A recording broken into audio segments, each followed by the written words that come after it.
Welcome to the Buy Box Bandits podcast.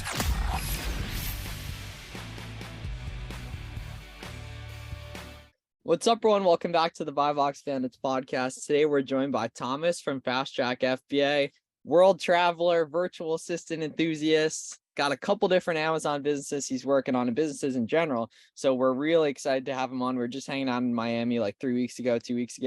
So we're excited to talk about that. Thanks for joining us. Thank you for having me. Honestly, really good. Yeah. Thank you.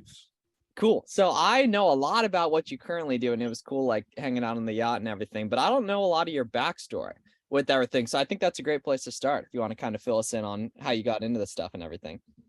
Cool. Okay, so I'm English. You can probably tell by the accent. I have that going for me. I grew up in England. I studied electronic engineering. I failed my degree. I did 3 years out of a 4-year degree and went, I'm not doing that. Hated it. Then I went into bar management and I worked for like one of the top bar companies in the UK. I worked for a student union, did that for 2 years. Then I went into bar management, worked for, I think about 4 years, 3-4 years, I think it was, became a general manager. At one point, I ran my own bar, which was doing about £2 million in its first year. And I had to write the entire budgets. I had to hire all the staff, like do everything. It was really cool, like really, really cool.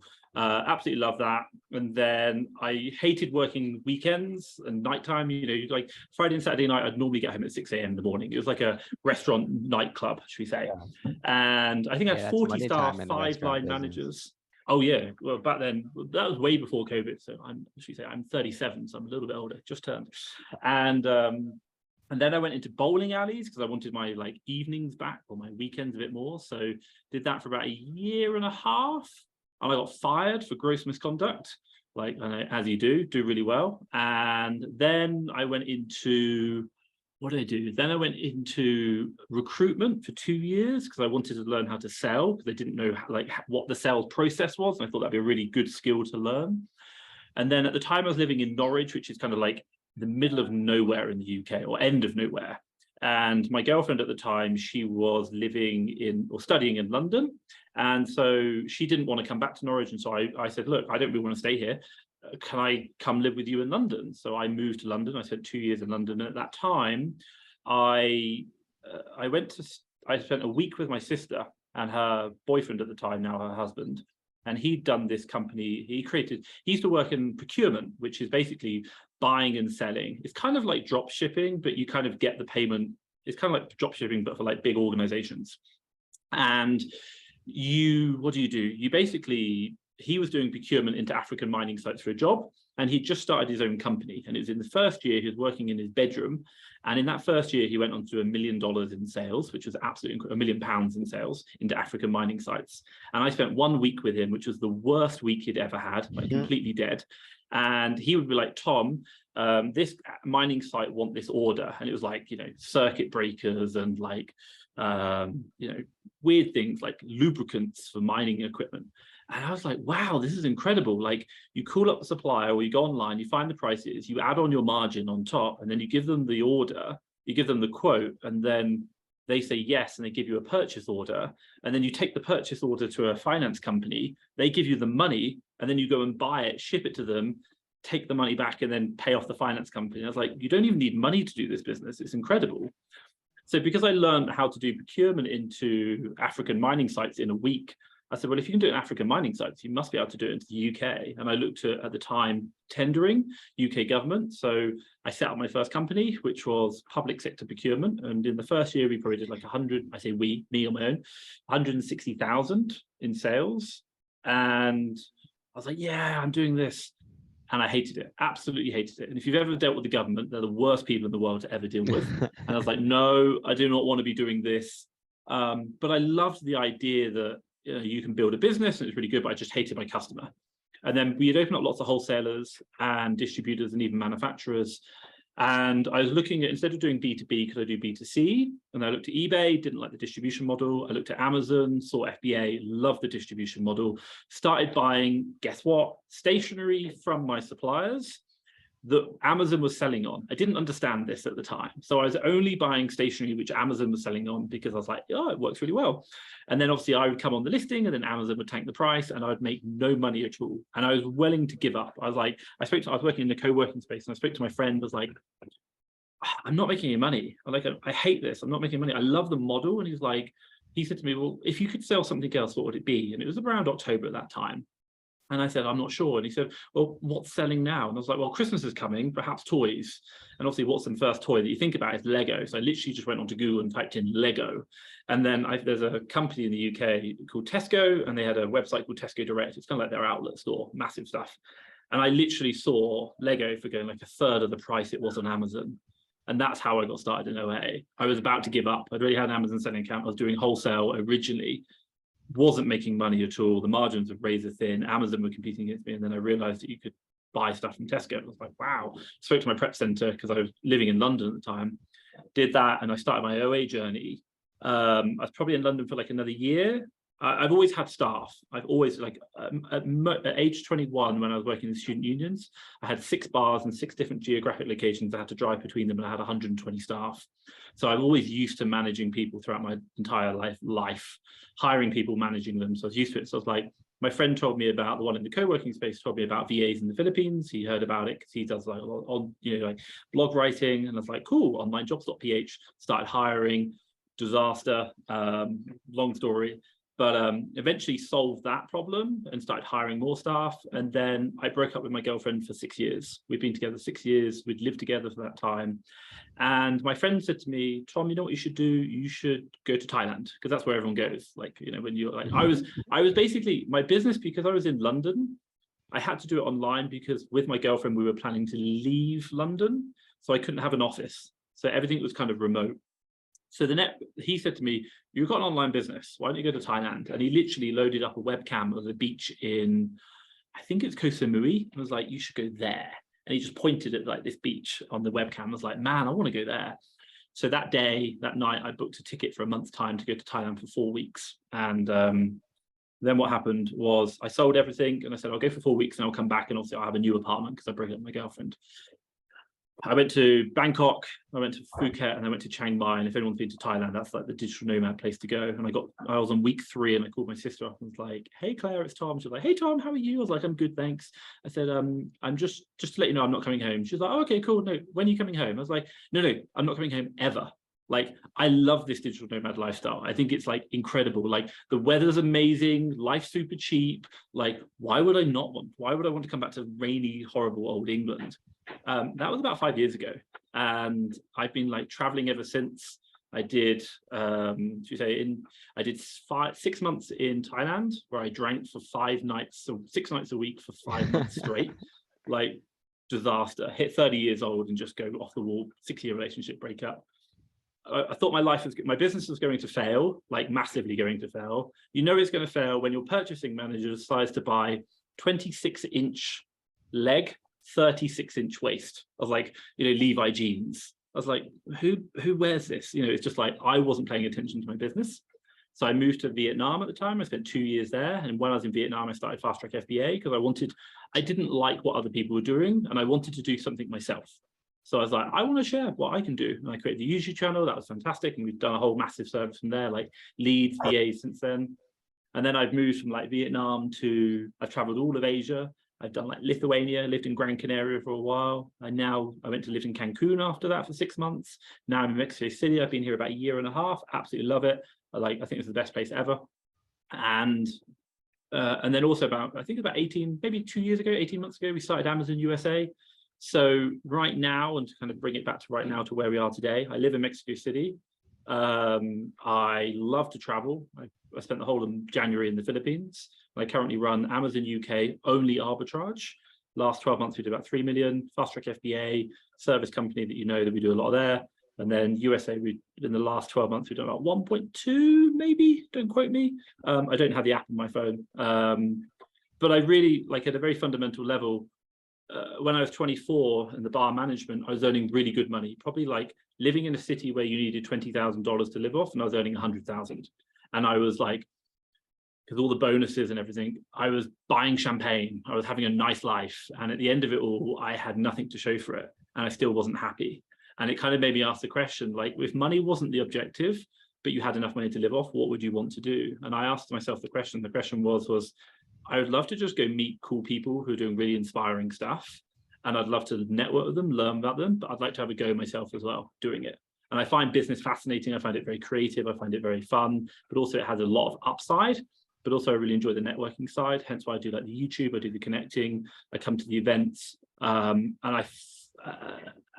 also as well at a fundamental level, I want to understand what people are doing, conceptualize it myself, model it, and to say, can I do it as well? And it's not to say that I can do it better or I'm right and they're wrong. It's to say that I like to learn. Like at the end of the day, it's just play. I like to have fun, and I want to do that. And my dream is you have enough money that you don't worry about anything, and I'm pretty much there. But also on the other side is that every day I get to wake up and do what I really love to do. Sometimes we have bad stuff we have to deal with, but I'm okay with that, because the majority of the time I get to have fun and enjoy it. And it's like freedom to travel, freedom to go where I want, take my girlfriend where I want to go. And I really enjoy that. And obviously meet cool people like you guys and share the journey. Miles, correct me if I'm wrong, but that may have been one of the best intro spiels we've ever had on the podcast. I run for Reezy's money for sure. Yeah, not as long, but definitely as vivid, as engaging. And so we're gonna get into all that. We want to dive deep into all the different things that you're doing. But to kind of get us going, can you break down the current operation as it stands within each of your Amazon stores, and obviously FastTrackFBA, what the teams look like, what the structure looks like, and how the operations are going? Good question. My God, I remember asking you exactly the same questions. I love structures. So I'm going to do a two-part. One, I'm going to give you what the kind of operation was probably about 5 months ago, and then I'll give you what the operation is now. So about 5 months ago, we probably had, don't quote me, I get a report once a month, probably 80 staff across all three companies. Full-time VAs, they only work for me. They're not contracted, and they are my staff. So I think in the US business, when we hit just below the million, we were probably about 800,000. We had one purchaser, 3 sourcers, and 1 admin VA, maybe 2 admin VAs by that time, because we started to see the volumes go up. That's the structure that we tried to hold. And then in the UK business, we had 1 purchasing manager, 3 purchasing assistants, I'd probably say 10 sourcers, don't quote me, I don't know the exact structure, 2 admin VAs, and that's it for those 2 businesses. Above them, I had what's known as my ops manager. So my ops manager is basically me, but he manages the business on a day-to-day basis as like an owner, should we say. And then obviously you had FastTrackFBA, and then FastTrackFBA had like the VA hiring service, the lead service, and like dev, marketing, for example. We have like a HR function. And then above that, you have me. Now, the reason why I give you that is because one thing we noticed probably, 6 months ago, was that across 3 companies, I'm basically paying people in my UK business to go find a deal, and I'm paying the people in my lead service to go find the same deal. So across 2 companies, I'm paying twice the labor cost to go find the same opportunity, which I thought was just like completely stupid, like it was inefficient. So what we did is we said, look, we're going to take the lead service and we're going to merge it into my Amazon businesses. Also, you get the problem when you create lead services is the fact that they're not really Amazon sources. They go and find things for people who don't understand how to buy, if that makes sense. I'm not saying that the customers don't understand the buy, but the sources don't know what is a good deal, bad deal from a buying criteria metric. They only know, oh, it just meets 30% profit, £3 ROI, or £3 profit, should we say. So we merged the teams over, and the net result was, I think we blew up to like 22 sources in the UK and probably like, I don't know, don't quote me, 15 in the US. I don't know the exact number now. What I do know is right now across 3 companies, we're about 65 staff. We've lost quite a lot of people. We've also got quite a lot more stricter on the sources that came over from the lead service to a higher standard. And what we wanted to do was to make the businesses more efficient. So my current operation within the UK and the US isn't reflective of what's known as a typical Amazon business. Why? Because we've merged it with the lead service as well. Does that make sense? Yeah. It's confusing. And we're still, by the way, I'm always looking at the structure of my organization, the way we work. I'm trying to look for inefficiencies, and I'm trying to ask myself questions about how can we do things better. And it's like, and I think you guys obviously do this, it's a constant battle of like understanding. But I also understand that on another level, I teach people like what we learn and what we do. And I'm always kind of torn between, number one, I personally want an efficient operation which serves the business as well. But also on the other hand, one of the key founding principles that we wanted to do was to document the journey. We want to create the environment that our customers operate in and allow that environment to facilitate questions, answers, and our working practices that we can share with our customers as well. So it's hard. It's hard because I run a big team, which necessarily might be overloaded for what would be a typical Amazon business of the revenue we're doing, versus, I think you could run it on 3 sources to do 1 million in the UK, in the US, for example. 3 sources, 1 purchaser, 1 admin VA. I think that would be an absolute fine for a 7-figure business with a very hands-off person. But right now we run a lot higher because we pulled the lead service across. Does that make sense? Mm-hmm. Yeah. Okay. And so in terms of you, how in the weeds, how hands-on are you in terms of day-to-day auditing leads, feedback for sourcers, buyers, admin VAs? What's your day-to-day look like? So if I operationally from an Amazon perspective, I will be doing Sunday night my time, which is Monday morning Philippines. I'll do a 1-hour admin call, which is moving money around, cash flow. They do that. I literally send them screenshots of the bank accounts and we do all the cash flow and then move it around, pay off credit cards. They tell me exactly what they need. Monday morning, my time, which is Monday night their time, I have a ops meeting with my operations manager, and he is going to give me a rundown on both the UK and the USA businesses. We have trackers that we go through and we really understand the numbers that we're looking at. So we go through that. And that's it pretty much on a very fundamental level. The one thing which I've introduced quite recently is I've not been reviewing leads. I've not been reviewing purchases. Like I've not been reviewing anything of that for probably the best part of like a year and a half, 2 years, should we say?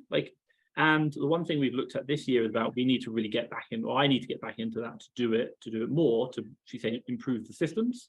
But also as well, my ops manager, the guy who runs my business, the reason why he joined me was the fact that he wants to go run an Amazon business.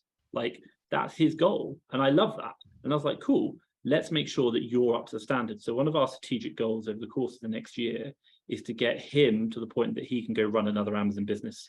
And then also as well, he can run it in less time. So run the existing Amazon businesses in less time as well. So at a fundamental level, I run my business on 2 hours a week. That's both of them. I'm now probably going to go up to 4 hours a week because I'm going to do 1 hour of the UK and 1 hour of the US. And then the other one we do on top of that is we do project work. So what do I mean by that? If I give you an example, over the last 3 months, I've probably been spending between 1 to 4 hours a week working on repricing strategies. And what do I mean repricing strategies? How we do our repricer, what we do and how we analyze that. And then another project we've been working on, which has taken me probably 30 minutes a week, is doing the variance between like Inventory Labs SDK, for example, versus zero cost of goods, trying to understand why there's variances and what they are and how we can minimize them on an ongoing basis. And again, just trying to tidy up the accounts and see what we can do. So, and if I kind of explain the whole kind of concept, because it might sound a bit confusing, my fundamental vision behind everything that I do is that when I want to have time off, I want to have time off. So I have to be able to operate my business on as few hours per week as possible. So the minimum, very minimum I have to do across all 3 companies is cash once a week on a Sunday, 7 p.m. my time. That's it. I could probably survive for 2 or 3 weeks with just doing that. If I want my businesses to kind of maintain, I do the cash flow and I do the 2 ops meetings, which are on Monday morning my time, which are talking to my ops managers around that. And they're okay, like they'll kind of go through and I can help give the decision makers the feedback and the accountability they need.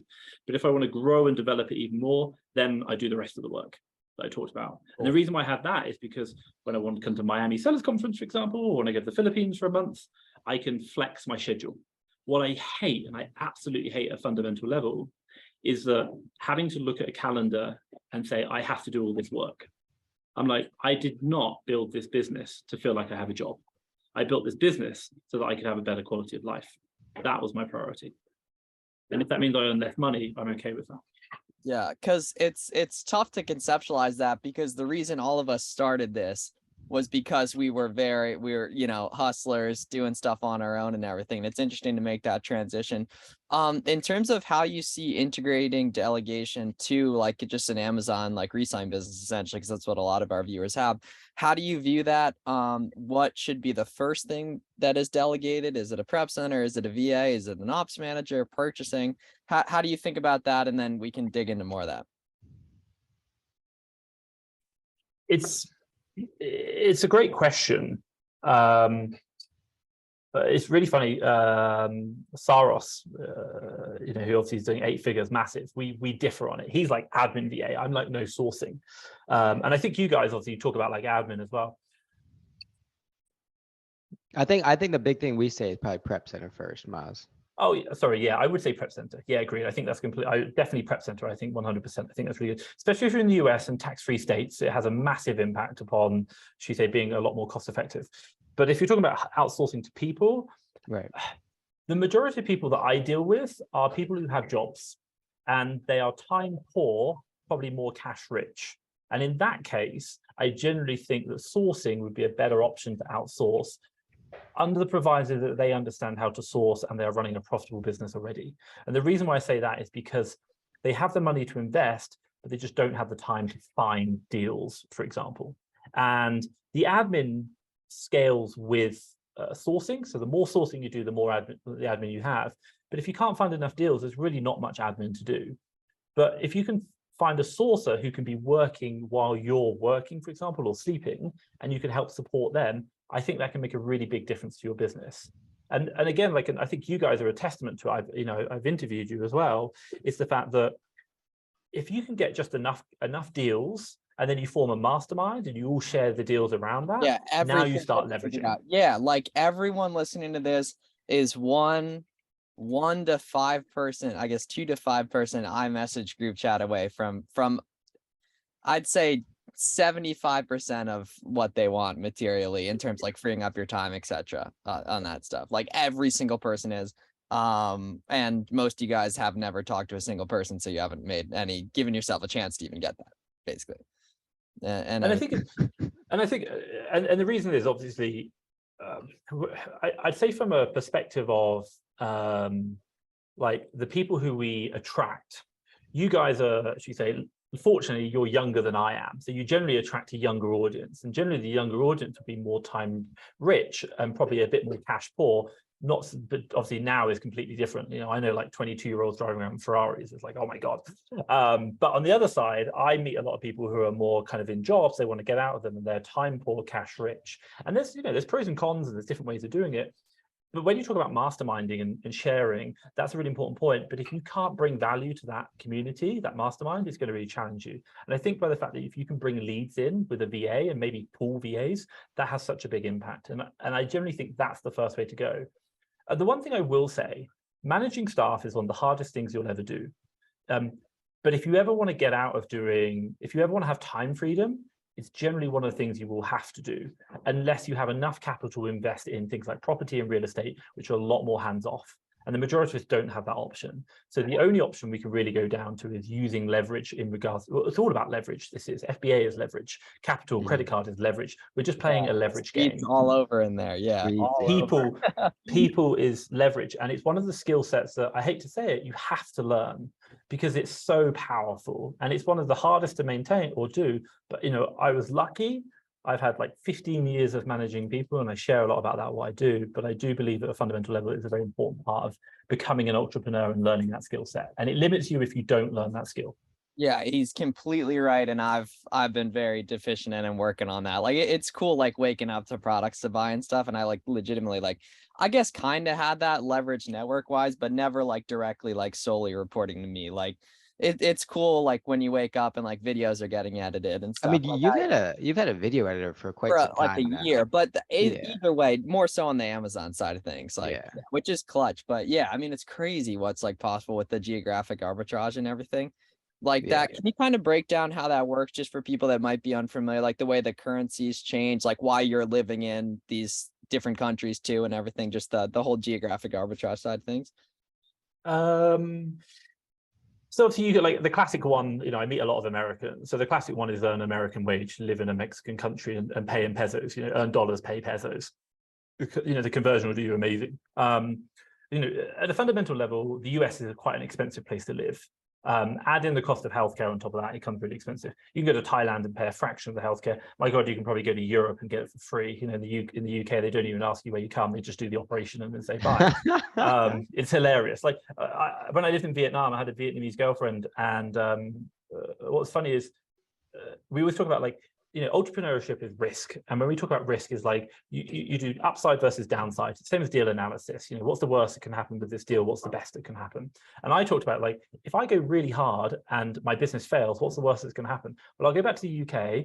I'll live with my dad. I'll probably get free healthcare, and the government are going to pay me some money.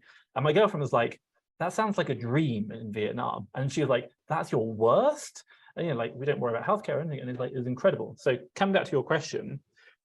Like what I noticed in myself, when the sun's out, I'm a happy person, and I really enjoy being happy. So if I can see the sun, I'm happy. So generally I try and stay in warm countries. Thailand, a little bit too hot, a bit humid, not really perfect. Mexico City, by the way, beautiful humidities. I think it's like mid-70s all year round, very lovely. It's a capital city, 22 million people, so it's massive. It's got everything that you want. There's lots of green parks where I am. Also, it's very like kind of European in architecture, like very safe. I don't worry about my safety here, and like thousands of restaurants, great quality. So I love it. And also you can get into US very quickly, like 2-hour flight. So my cost of living is really cheap. Like I probably pay myself about $4,000 a month. It's about £3,000. In the UK, that's a really good wage. In the US, you're like, how do you survive? But in Mexico, you're like balling, like literally balling. And but also as well, I can earn US dollars, I can earn British pounds, and then FastTrackFBA is a UK company that does that as well. And really, because I'm in a different country, I'm not having to pay the cost, but I'm still earning the wage or from the business. Does that make sense? That answers your question. So we actually have a friend that's in Argentina, and he's, I think, starting to adapt to the whole working in Argentina, earning USD. What VPNs do you guys use? We use ExpressVPN, so I pay for it for my entire team. But if I be quite honest, the only other time I turn on the VPN is bank transactions. That's it. Like Amazon, my God, January, I flew Mexico, Orlando, Dubai, Abu Dhabi, Philippines, all around the Philippines, Doha, Madrid, back to Mexico City in 1 month. Logged into Amazon Seller Central most of the time, and I've done that so many times, they've never asked a question. Like, it's fine. But you're also not doing the purchasing. I feel like that's the big sourcing. You would need a VPN for, I would assume. Hence why we pay for, I think it's ExpressVPN or VPN Express, because I think they have the most data centers that you can connect to, so they do it. Yeah, so that's the one we use. But I just turn on the VPN whenever I do purchasing or bank, because if you're on like a public connection, then it's like it's more security risk. So on Amazon Twitter, as you kind of progress through the year, there's like different buzzwords that everyone likes to throw around. In this time period, it's wholesales and VA, right? Okay. And so with that being said, a good majority of people who are listening to this episode either are looking for their first VA, hired their first VA and it's not going well, or are somewhat in between of those two. And so for that person, what's the playbook? How do you hire the first VA? How do you audit them? How do you find the right one? How do you train them? And ultimately, how do you structure that entire process? So I'll kind of break it up because it's quite complex and I could be here for a very, very long time. And by the way, and I will come back to the point that this is like Amazon. You will never get it right. You'll always be learning. Yep. Major tweet. You have to approach it from that perspective. If you think you're going to hire a VA tomorrow and they're going to solve your problems, I promise you, you will fail, crash and burn. Do not think about it. This is a constant process you have to do, and you will hate it sometimes, but it's something that you have to do. Same thing as you hate Amazon sometimes, but you're appreciative of what they bring to you and you're okay with it. So let's kind of break it down. Let's do attract. So obviously, if you want to know, I do a recruitment agency. We find, hire, and train a VA, FastTrackFBA. You can have a look, and we do like a 3-month guarantee. But if you're going to do it on your own without using us, we do onlinejobs.ph is the predominant one that you're going to do for the Philippines. We actually do a lot more outside of this, and we have a lot of other channels that we advertise through and we have referrals from. But onlinejobs.ph is really what you're looking for. You're going to have to pay about $70 per month to advertise, to post a job and to review them. Post your job up there. Be very specific about what you're looking for, and then I'd really recommend doing some form of test. Google Forms is quite a good one. Perhaps maybe you can put some like keeper charts on a Google form and give them multiple choice answers. It'll pass it out to a Google Excel spreadsheet. Why? My very first job advert as an admin VA got 250 applicants. Good luck trying to review that. Never going to happen. Rate of pay, you're looking about 25,000 pesos is a good rate of pay. It's a good rate of pay for what you're getting in the Philippines. Also, as well, you're working from home. USD? About, I think it's 440. It used to be 502. Yeah, that's but what it's changed now. The currency, I think the US has gone down. I don't know. Like, I have no idea. I have no idea. Interesting, because I do a lot of international kind of currency movement. Sure. I do kind of watch definitely. it. Yeah. So, and obviously I don't live in the US, but I do a lot of dollars. I'm like, why my rent's gone up? What's happening? So you're looking at doing that. That's about $440, $500 per month. And then what you're looking for is do a test, Google Forms, for example. That's going to be helpful. And then you're just going to kind of filter those people, get them down to like 5 to 10, for example, and interview them. And when you go through the interview process, top tip for you, I've done so much interviewing in my life. You're like, never ask questions about the future. Always ask questions about the past. Always ask, when they give you an answer, dig into more detail. So tell me about this job. Like, why did you choose this job? Oh, I chose that because of that. Cool. Tell me a bit more about that. Like, why, what happened? Like, you got to dig into the detail. And at a very fundamental level, what I'm doing when I'm interviewing is I'm looking through a CV and I'm trying to understand, why did you take this job? Why did you take that job? Why did you take that job? Why did you take that job? And I'm trying to understand how you make your thought processes going through each different part. And the reason why that's really important is because I want to understand how you think. Because if I can understand how Miles thinks, then I know that if this is going to be a good decision for him to move into this job, or also as well, if it's not, and also when he's likely to leave. I'm trying to understand, like, does this work with you? For example, if I'm paying you 25,000 pesos and your last job was 40,000, you're probably not going to stay. You're going to go for the next higher paying job. If you're hating the corporate world and want to work from home, this is going to work for you. If you really like researching on the internet and play a lot of time on the internet, fantastic, you might like this. If you're a really creative person, you've always done video editing, I'm like, why the hell are you wanting to do this? And by the way, I downplay my job all the time. I'm like, this is the worst job you're ever going to have. I'm a tyrant. You will hate me. You're going to do copy and paste for the rest of your life, and you're going to hate it. And if they come back to me and say, yeah, it sounds great, sir, I'm like, okay, then maybe they might be interested. But I'm trying not to sell them on. I'm trying to get them to say no. And I'm trying to get them to understand. And at a very fundamental level, I'm trying to get them to, I'm trying to understand, why do they want this? Why is this important for them? That's an important point. So, and I'm going through that whole process. So, and by the way, if you want to know, I've got a YouTube video on you. It's about an hour long. It's actually me interviewing VAs. Oh, you can see the questions I asked. Oh my! It's got like 100,000 views. Yeah, it's so good. Yeah. So do that. You can even download a free contract from us. We have a contract that you can get as well. So job description, you write the contract, that's fine. And then we go through. So I always work on a 90-day process. In the corporate world, I learned the 90-day process. So you do like the training. Basically, the 90-day concept is you have a 90-day probation period. The first month, they take value from your business. The second month, they kind of flatline the value. The third month, they add value back to your business. And the net result over the 90 days is that they break even. And then after that, they then extend. So I generally don't expect much in regards to sourcing VAs like in excellence until after 90 days. But I will give you some measurables, which I think are really important. Then I'll go into a bit more granular. In our VA Academy, so what do we look for? We look for month one, 2 to 5 deals per day that you can buy. By the way, do not track deals submitted. It's a completely useless metric because your VA is just going to send you crap that you're not going to buy, and they're going to feel good. Like, stop doing that. It doesn't make sense. Yeah, maybe pay per bot lead makes sense. Oh yeah, agreed. Like I wouldn't pay per lead, I'd pay per lead purchased. Fine, that would possibly work. Because if you, by the way, if it's out of stock, it's not a good lead. You're paying for something that you can't, it's not going to profit you. Yeah. So 2 to 5 deals month 1, month 2 is 5 to 8 deals, and month 3, we say 8 to 12, but technically we move to a spend target rather than a revenue target. And the reason why we do that is because we all know it. If a supplier limits you to 3 or 5, it's annoying. But if another supplier can do 1,000, I'd much rather have that supplier.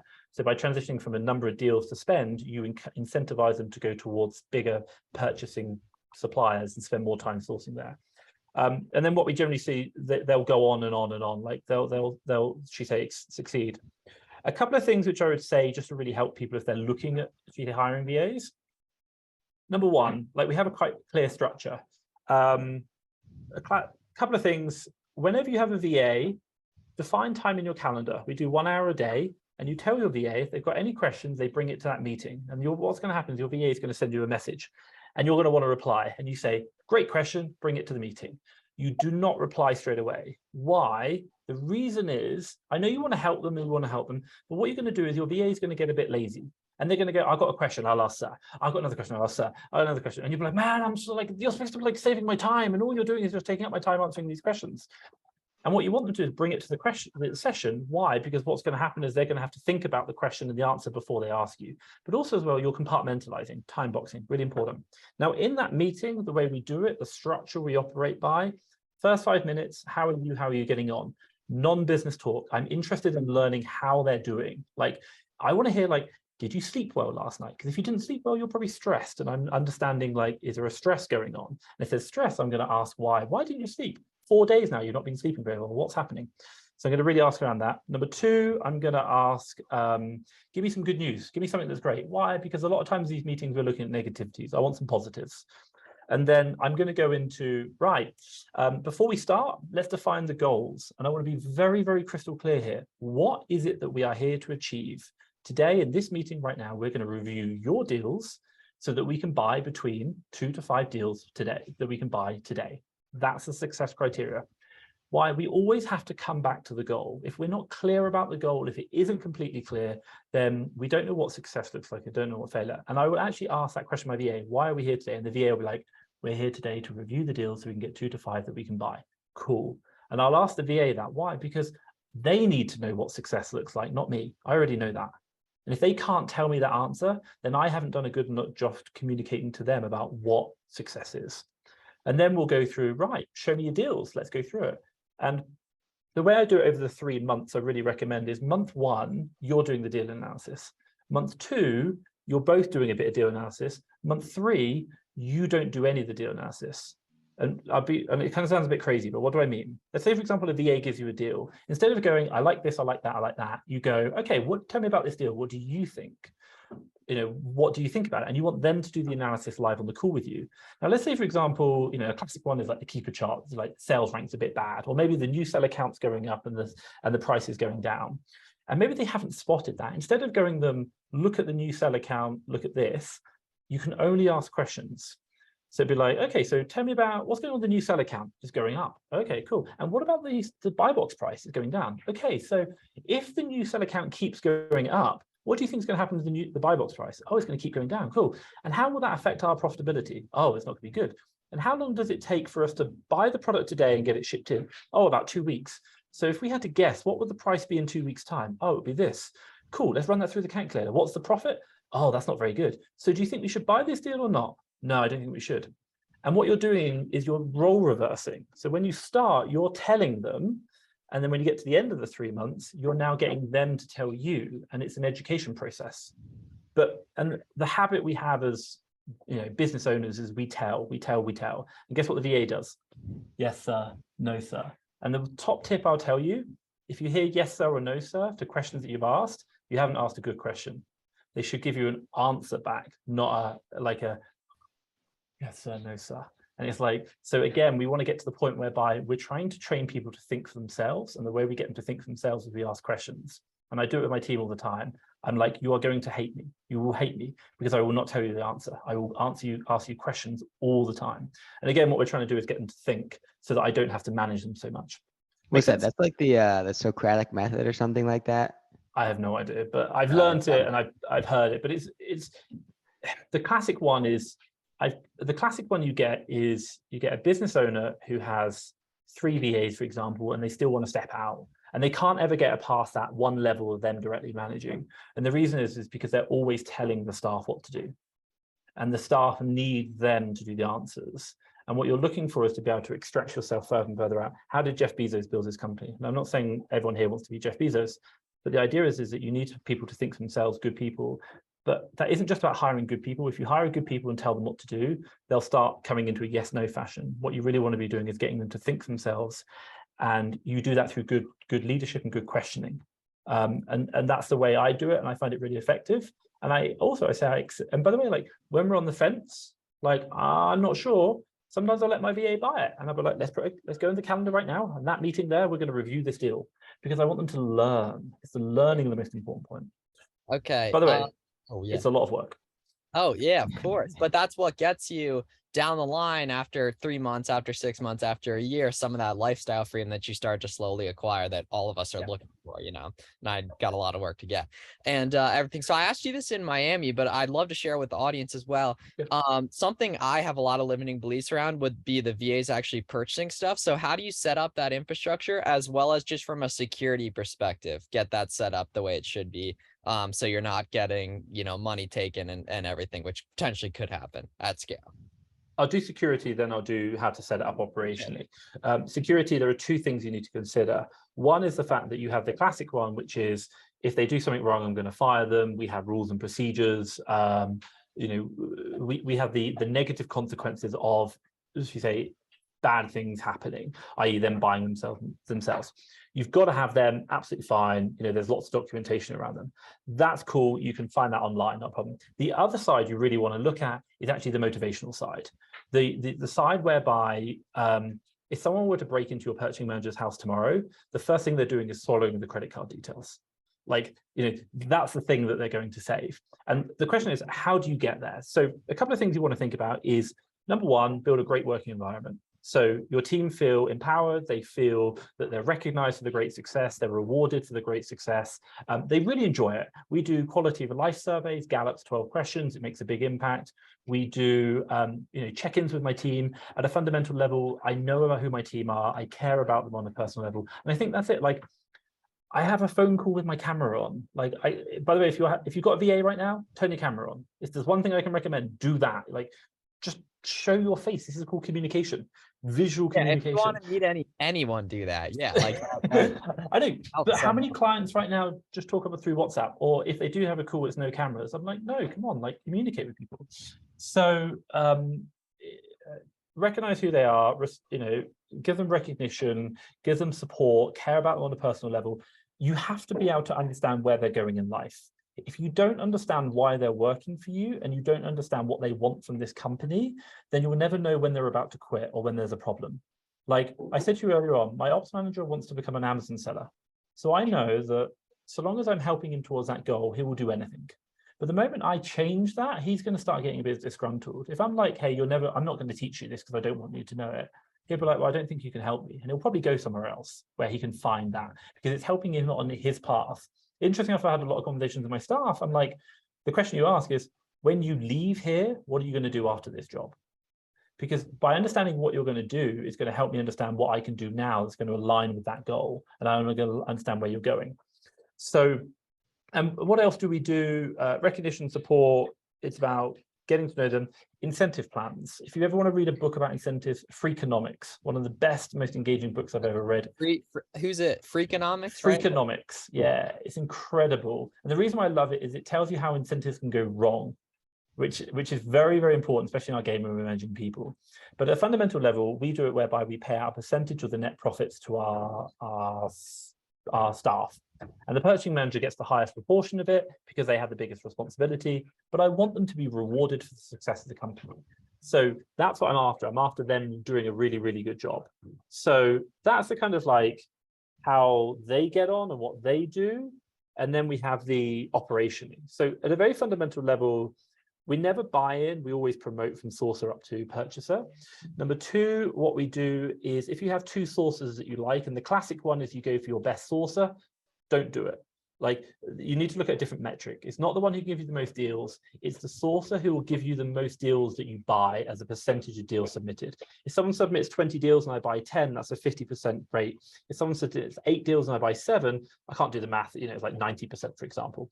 But what I'm looking for is it's much easier to improve someone. And what you're trying to do is good deal analysis, because if they can't analyze what a good deal is, you're going to be buying rubbish. So if someone who's got an 87% rate, you can, with your training, you can get to 95, whereas someone who's 50% good deal rate, you're going to get them to 60, 70. And by the way, that's a lot of bad buys you're making. That's what you're looking for. Also, number 2 is before you promote them up, there's a saying, get it, want it, have the capability to do it. And it's particularly the want it part. Too many people promote people into purchasing manager roles who never wanted to do it in the first place. So what I always say is, I put a job advert out internally. Hi guys, I'm looking for a purchasing manager. I'm going to be training them up. Here's what we're going to be doing. If you are interested, please send me a video. Please write me a sentence, send me an email, drop me a DM. It doesn't matter. If you don't want it, I don't want to give you the job. My God, like at the end of the day, that's a disaster. So get them to take the action. And the reason why that's really important is because if they get to the point where it's hard, and by the way, it will be hard, I can turn around and go, well, you wanted this. This is what you wanted. You applied for this. Not like, I didn't want this, sir. Like, you told me I had to do it and I didn't want it. Like, I can change the paradigm that we view it. So get them to apply, have an interview, fantastic, promote them up. And then what we do is, I think it's really a 3-stage process, call it 3 months. Purchasing is just an administrative role in regards to actually doing the purchasing part of it. It's everything prior to that. So the first part is deal analysis in regards to good deal, bad deal. If I were to give you a success metric, you can go through 100 deals together, and 90% you agree on, yes, I would buy, or no, I wouldn't. So the course of 1 month, you're looking at every day, you're going through the deals you've got. Would you buy it? No, you're not. And you're looking for why. And you're looking for correlation between your, yes, I would. And when you don't get, you want to buy it and they don't, why?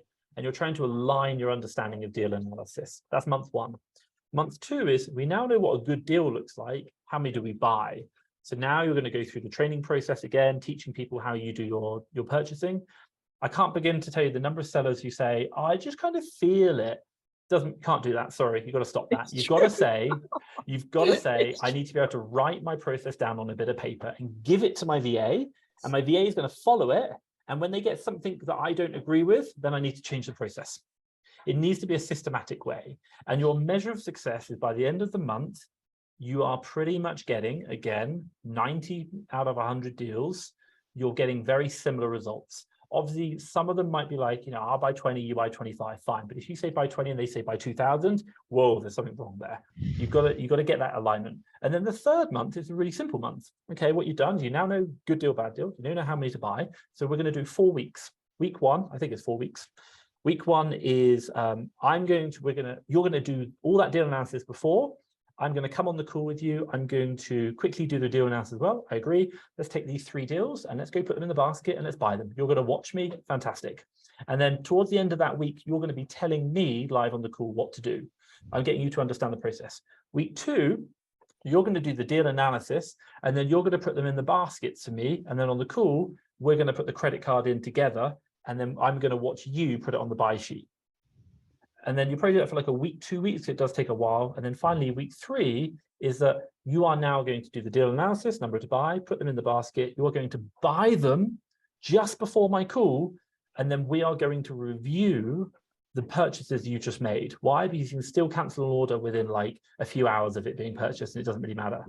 And again, what you're doing is you're just reviewing those orders, and you still have the safety net that you can cancel if you think it's a bad order. And then what you do is you just start checking less and less. And then over the course of the next 2 weeks, you start checking less, and all you're doing is spot checking after that. Make sense? Yeah, I love it, man. That's so like cool. Hands off. Doing all that. Yeah, Awesome. yeah. And even just like little things, like taking up little, it's like death by 1,000 cuts, or like victory by 1,000 small wins, slowly getting these, like, okay, getting video editing out of the way, or getting, 10% of your sourcing out of the way. And I got to really work on all that stuff, but I like seeing it done so well, like learning from you and everything on it. If I can show you, the good thing to think about is Stephen Covey's 7 Habits of Highly Effective People. Start with the end in mind. Yeah. Define what success looks like for you. So, okay, I want to be spending 100,000 a week, for example, or like 10,000 a week, and I want to be doing it in 1 hour a week. Well, you can't do that, but your staff can. Okay, cool. So I'm going to spend 15 minutes a day, for example, I know it doesn't add up to an hour, reviewing the purchases. I'm okay with that. That's what I'm happy with. So then once you define the end, work your way back going, what do my team need to do? How do they need to operate so that I can check their deals in 15 minutes a day? Then what does the training look like to get me to that success criteria? You're just working backwards. And then last thing, very selfish question. How do you go about SOPing like what websites you can buy a lot on, what websites you can't? Because like specifically with OA, that's a big problem, obviously. The way I like to approach the whole problem is most people will create a sheet and be like, this is the sheet you need to check. I will try and do it a slightly different way. I will be like, we've identified a problem here. Can you create the sheet? Can you keep it updated? Can you share this information? What I want to think about is like, these are problems, these are monkeys, and I'm trying to give them to other people. It's not my job to update the sheet. It's my job to teach them how to create a sheet which they can update themselves. I'm not going to tell them what to put on the sheet. I'm going to show them a process whereby they can keep the sheet always updated. So we might have a session, let's call it like bad suppliers session, for example. Cool, I'm going to tell you 5 suppliers right now. And maybe I have a sheet already, but I might be like, look, okay, how do we manage this? What do we need to know about? So these suppliers, I think we need to record the supplier name. We need to record the date that we found them. We need to record the reason why. And we probably want to review it every quarter, for example, to find out, has it changed? Because that's like an inroad. But again, I'm creating that document, or my team are creating that document. And what I'm trying to do is get them to build internal processes and work on them without me. And the reason why I'm doing this is because if you do it and tell them to do it, they will do exactly what you said and nothing more. Yep. But if you change the question saying, how can we do this? Or how can you fix this problem? All of a sudden it now becomes a living document which they're updating. And then you might just have that as part of your Monday morning. Let's review the buy sheet, or let's review the bad supplier sheet. And it's a 1-minute check. Any new additions this week? Oh, tell me why. Cool. Accountability. By the way, with delegation, at the end of the day, everything is still your responsibility. If your team mess up, that's your fault. I hate to say it, it's your fault because you didn't check in on them. I've had years, I've had bad results, I've had bad buys, everything. That's my fault, not theirs. And if it continues to be my fault. So we have to do accountability. But I do think at a fundamental level, what you want to do is you want to challenge your team to create the culture internally so that it becomes a living and breathing document. It's not something you're telling them to do, it's something that they do themselves. Does that help? Oh, dude, absolutely, man. That's He's awesome. a wizard. Yeah, real good. And where can people follow up with you on socials? Check out some of your offerings and just the other content you got going on.